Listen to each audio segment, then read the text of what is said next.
বুদ্ধিজীবী ও মহান বিজয় দিবসকে সামনে রেখে মৌসুমের প্রথম বাজারে ফুলের ভালো দাম পেয়েছেন যশোরের গদখালির ফুলচাষিরা।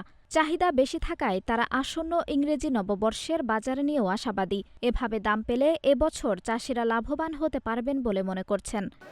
আমাদের ফুল বাজার গত বছরের তুলনায় এবছর অনেকটাই বেশি এবং চাষিরাও খুব স্বাচ্ছন্দ্যে আছে, যার কারণে আমাদের শীতের মৌসুম শুরু হওয়ার আগেই এবছর ফুলের দাম আগের থেকেই বৃদ্ধি। গত কয়েক মাসের পরিশ্রমের পর গদখালির মাঠে ফুটেছে গোলাপ, জারবেরা, গাঁদা, গ্লাডিউলাস, রজনীগন্ধা, জিপসি রডস্টিক, কেলেন্ডোলা, চন্দ্রমল্লিকা সহ বিভিন্ন ধরনের ফুল।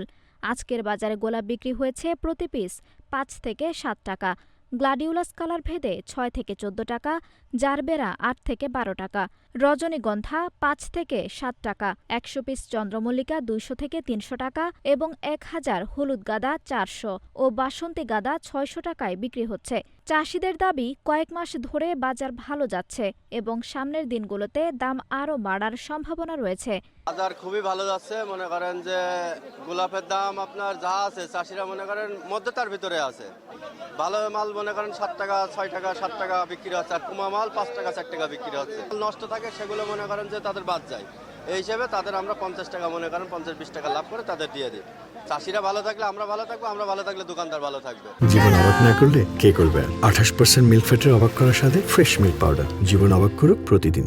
ফুলচাষী ও ব্যবসায়ী নেতারা জানিয়েছেন, চাহিদা ও বাজার দর অনুকূলে থাকায় বিজয় দিবসের আগেই তারা ৫ কোটি টাকার বেশি ফুল বিক্রি করতে সক্ষম হবেন। ফুলের বাজার মূল্য নিয়েও সন্তুষ্ট ব্যবসায়ীরা বলেন, চাষিরা ভালো থাকলে তারা নিজেও ভালো থাকবেন। কম বেশি দেখা আছে সামথিং বেশি না, 50 পয়সা করে এরকম করে আমরা রাখি, আর বাদ বাকি তারাই বেচা কেনা করে। আর চাষিকের কাছ থেকে আমরা মালটা কিনি, আমাকে নগদ টাকায় কিনতে হয়, কোনো চাষি আমাকে বাকি টাকায় দেয় না। এখন একটু মাল অনেক পর্যাপ্ত পরিমাণে আছে বিধায় এখন একটু কম আছে দাম। গদখালির ফুলচাষী ও ব্যবসায়ী সমিতির সাধারণ সম্পাদক আবু জাফর জানান, চাহিদা বাড়ার সঙ্গে সঙ্গে চাষিরা মনোযোগী হয়েছেন, যা বাজারকে আরও সমৃদ্ধ করবে। কৃষি বিভাগের তথ্য অনুযায়ী যশোরে প্রায় ৬,০০০ ফুলচাষী ১,৫০০ হেক্টর জমিতে ১৩ প্রকারের ফুল বাণিজ্যিকভাবে চাষ করেন। আঞ্জুম হক আরবি, নাগরিক প্রতিদিন।